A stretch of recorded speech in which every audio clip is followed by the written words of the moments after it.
Hi, in this video, I'm going to focus on data preparation of time series data for sequence models. Sequence models like LSTM or RNN, or even other neural network models like ANN or autoencoders. So this is a very important step when we start using deep learning models. Basically, in deep learning models, you need to pass data in a certain format. And what we are going to learn here, how we can prepare the data so that it can be easily fed into neural network models. And I'm going to cover the modeling part in the next video, but this is purely focused on data preparation.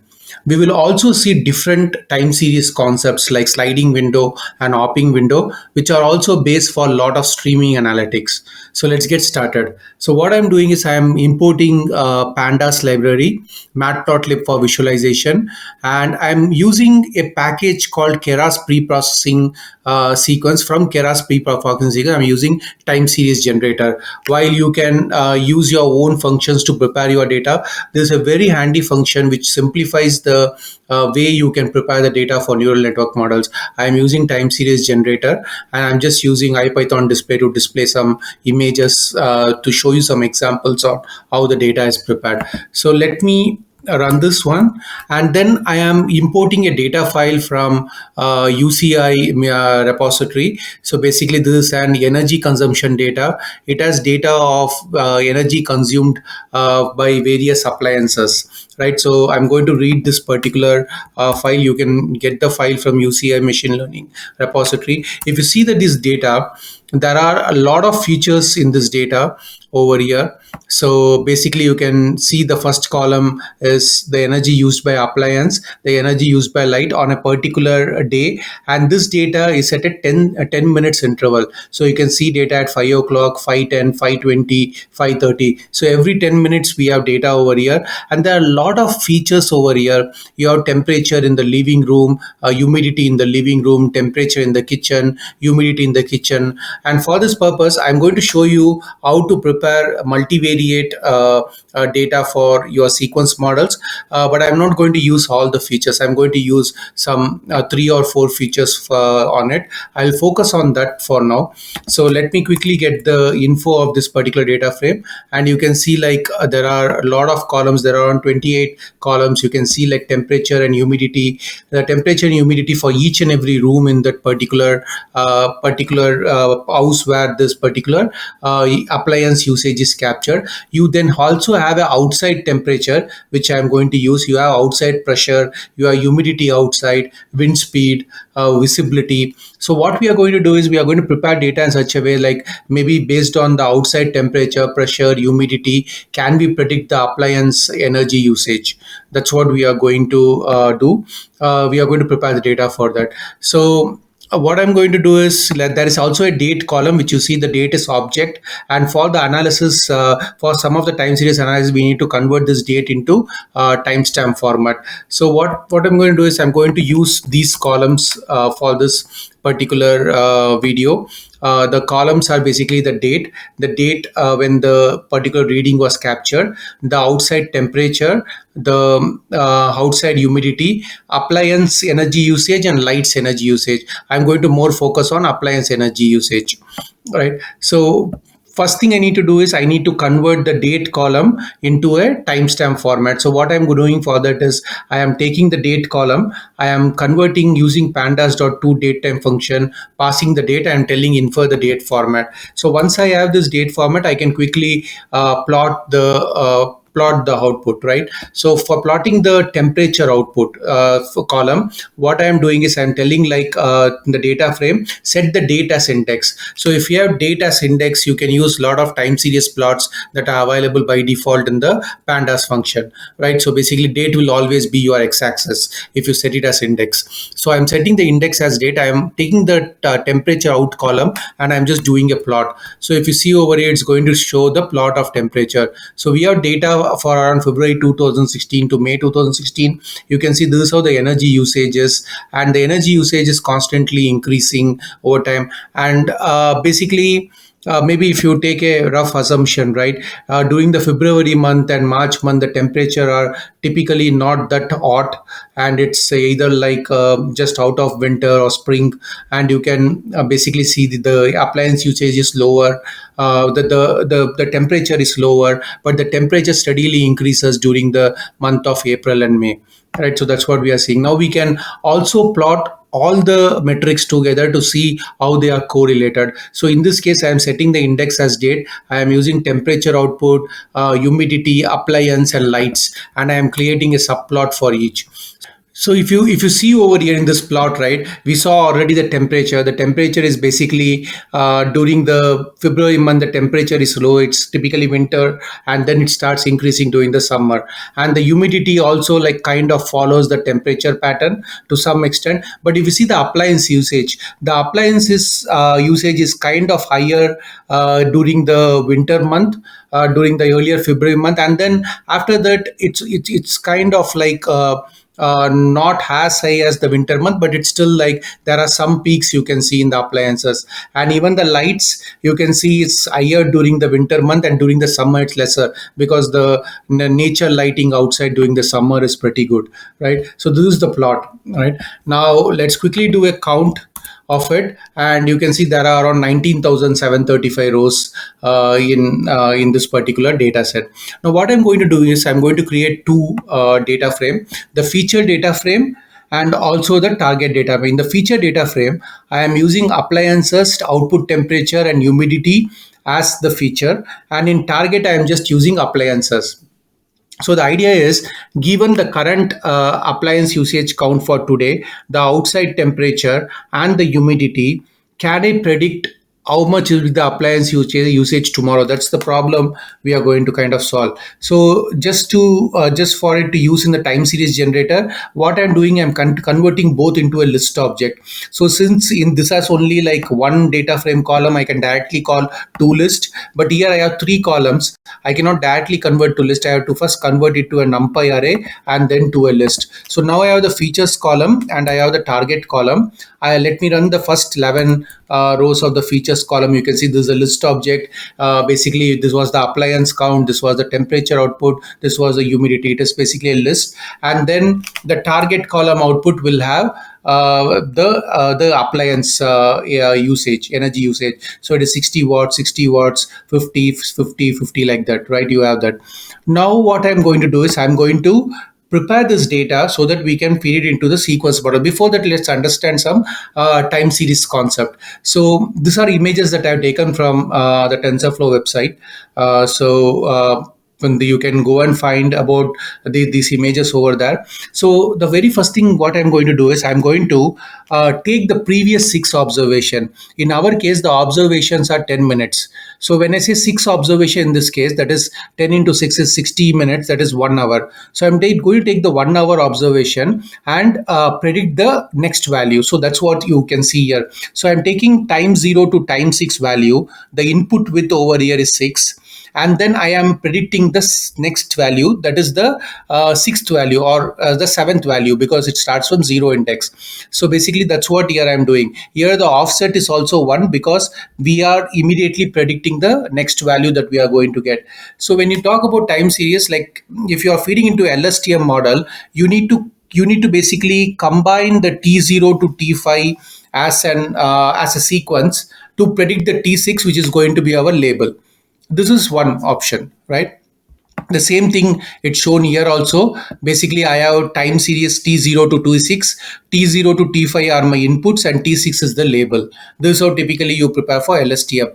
There can also be a possibility where you take the data T0 to T23, that is a 1 day data, T0 to T23, and then I am predicting next day at T23 what will be the temperature or what will be the appliance usage. So in that case, if you see, the input width is going to be 24, because I have from 0 to 23 observation, that is a day worth of data maybe, or in this case, I have 24 10 minutes data. Assume it's an hourly data, right? So I have like input with 24, and then what is going to happen, because I'm going to predict only the 47th value, right? Next day at now suppose now it's 4 o'clock, right? I take the data from yesterday 4 o'clock to now 4 o'clock. That is, I have 24 hourly observation. I'm going to predict the value tomorrow at 4 o'clock. So in this case, the offset is going to be 24. The input width that we are going to pass to the model is 24. The offset is 24. The label is at the 47th interval, and that is the second format that we have, that we can prepare the data for LSA. It depends on what is our use case, right? Whether we are going to solve predict the next particular observation, or we want to predict a value somewhere in the future. There can be other way also, where you can have multiple output. So basically you have, in this case, you may have 0 to 23, and I want to predict what will be 24, 25, 26, 27. So you have multi output in this case, and that is one other option as well. And I will show how to prepare multi output data as well, both multi input and multi output. So now what I'm doing is I'm using the time series generator to prepare the maybe the first format, right, that we saw. We will take the 6 time series. Seventh will be our label. Since it starts with 0, I'm just skipping the 0. If you take from 0, 0 to 5 will be our observation, and 6 will be our time series. So for that, what I can do is I am using the time series generator. I'm giving my futures input list that I prepared on the top. My future input list has 3 columns. It's a multivariate column that we have. I have a target column, which is again the appliance. I am telling my length as 6. So when I say length as 6, that is the input width we are talking about here, the input width over here. The input width is going to be 6. And then the sampling rate is going to be 1. We are going to just keep the sampling rate over here as 1, because we want continuous value. If we don't want continuous value, if we want like every third other time value, then we can give sampling rate 3. In this case, we want continuous value, and I'm telling batch size equal to 1. Now batch size, you can set it to 64 or 128 when you are training the model. When you are training the model, you don't want to train on lower batch size. You want to send it in mini batches, right? And that's where you set the batch size. But for our purpose, we'll set it as 1. So now I have this generator. Let me run the output and see how it looks like. Since I have 1, now if you see over here, it has taken, this is the input value. It has taken 6 time steps. I'm giving length equal to 6, right? So basically it's taking like 60, 6.6. This is the first T0 time step. This is a T1, T2, T3, T4, T5. And the target is going to be your T6th time step, right? If you go on the top, if you see this particular value that we printed, where we are printing like 11 values, see over here. So this is the first time step, second time step, third, fourth, fifth, sixth time step. And this 60 is going to be my target value, the 7th time step. So given the 6 value, I'm going to predict whether the next value is 60 or not. I'm going to train my model such a way. Right, so that's what I'm doing over. So this is one of the option, right? So since I did TS generator of 0, it is giving me the first batch. But if I run 1, it's going to give me the second batch, which will be the next 60. Now this is where another concept comes into play. How you want to move the data, whether you want to slide the observation or opt the observation. I will come to that. But what this is going to do is, it's going to skip the first row now. Sorry. Just a minute, I clicked on this. Yeah. So what it's going to do is, it's going to skip the first column. It's going to move the cursor to the second two from that 6 column. So it's going to be 60, 50, 50, 60, 650, and again the next column was 60. It's going to take that, and it's going to run the next value as target. Similarly, when I run TS generator 2, it's going to slide one more window. That's what it's doing over here. So to give the example from the top, right? So what it's going to do, if you see like this was your first batch, the second batch is going to start from T1 to T7, and T8 will be your label. The third batch is going to start from T2 to T9, or whatever, T2 to, sorry, T7, and T9 will be your label, or T8 will be your label in that case. So it's going to keep on sliding the window. Right, so that's what is done. So that's what the batch does. It's going to move based on the batch size. The batch size can be 1 in our case, or it can be 2, 3, 4, or 5. And you can just pin the length of TS generator. Since I have only batch size 1, it's going to be almost similar to the number of column -6, because the last 6 value, it cannot it will not have the old label for that, so it will skip that, right? I'll come to that in my next video in detail when I show you, but for now we'll just understand the concept. Now let's talk about the sliding window and the tumbling window concept I have been talking about. So as you let us assume this is our input. Okay, the input, our input contains like a 1 2 3 4 5 6 7 8 9. So the sliding window is basically, if you see, I'm giving a window size of 3 and stride 1, right? So the window size 3 is 1 2 3, right? And then basically I'm telling my stride 1. So what is going to happen? First is going to take 1 2 3. In the second it's going to take 2 3 4. In the third it's going to take 3 4 5. That's what it's going to do. It's going to kind of slide one by one, right? 2 3 4. I missed 3 4 5, but it will be 3 4 5, and then 4 5 6, so on. Here it's sliding one time step by one time step based on the stride size. But if I give stride size 2, it's going to take 1 2 3, and then it's going to skip the 2 3 4, because it's going, I'm telling stride size is 2. So first it's going to take 1 2 3, then it's going to take 3 4 5, and then it's going to take basically 5 6 7, and then it's going to take 7 8 9. So I have not put all the observation here, but that's what it's going to do, right? It's going to stride, it's going to skip 1. If you give stride 3, it's going to skip 2 and go to the next. Now this is sliding window, right? Now this is very important in your machine learning feature engineering as well. Suppose you are doing some real-time analysis on what was customer last last 5 spends, right? You can either like do a sliding window, like yeah, suppose the customer does a 6 spend, you will take off the first spend and do the amount on the next 5 spend. You keep on like moving, so that always the window size is 5, right? So that is one option. Opping is something that you completely skip it. So in this case, it's called opping window or tumbling window. It can be either way, right? So in this case, when I say window size is 3, it's going to be 1 2 3 is going to be the first window, and then 4 5 6 is going to be the second window, 7 8 9 is going to be the third window. So there is no overlapping here at all. So what it is doing is, it is basically opping, it is skipping the results.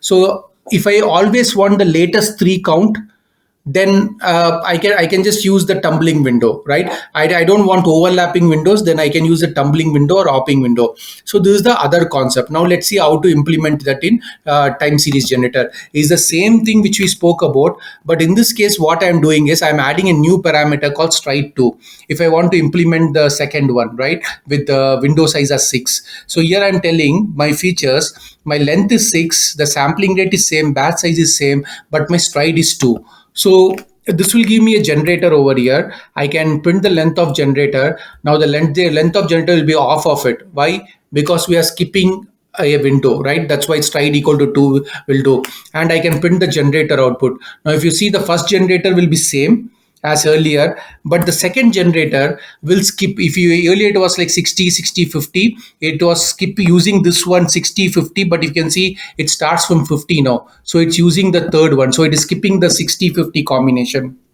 right? What we can also do is, now we have only single output over here. If you see over here, we have exactly only one output.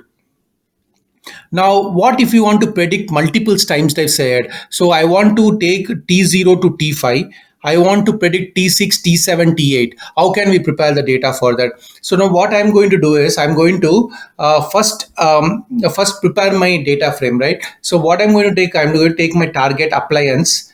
I am going to take appliance and shift -1 and shift -2. So what it will do is, for each of the value, it will give me the next value. So for example, if you take here, I get 60 60 50. So 60 is my T0, T1, T2. So when I say shift of 1, it's going to take the next value and give me as column. When I get shift of 2, it's going to take me a third value as give and give as column. So it's going to do for each and everything over here.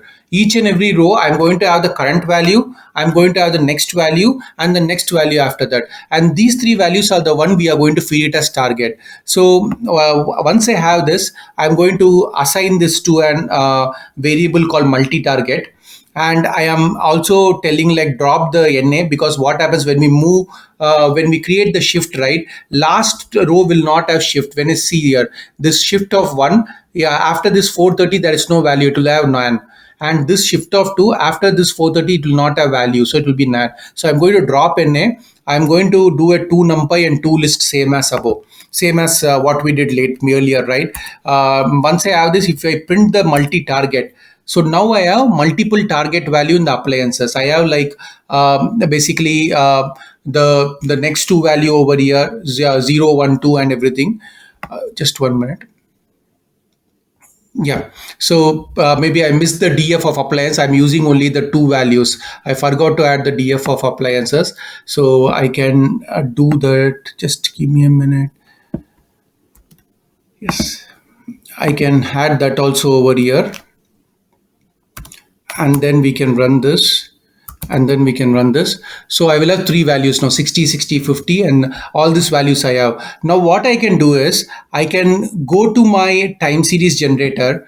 Now in this case, what I'm doing is I'm taking all my features. In the features, since the last two was NA, right?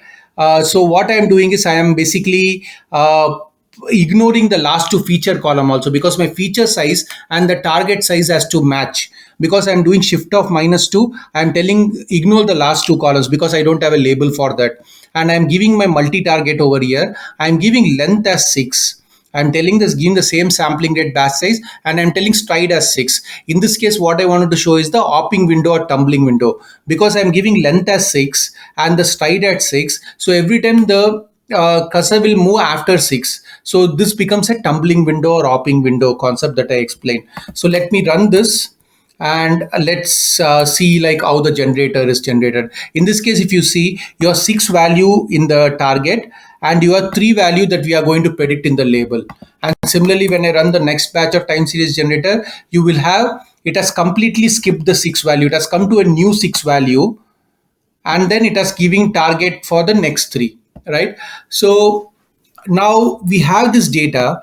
This is the data typically we will pass directly into our LSTM model or RNN model or auto encoders. You typically will not have a target, but your features will still be the same, right? So that's what we are going to do. We are going to take this data. We are going to see how we can train an LSTM deep learning model for time series in the feature videos. Thank you very much.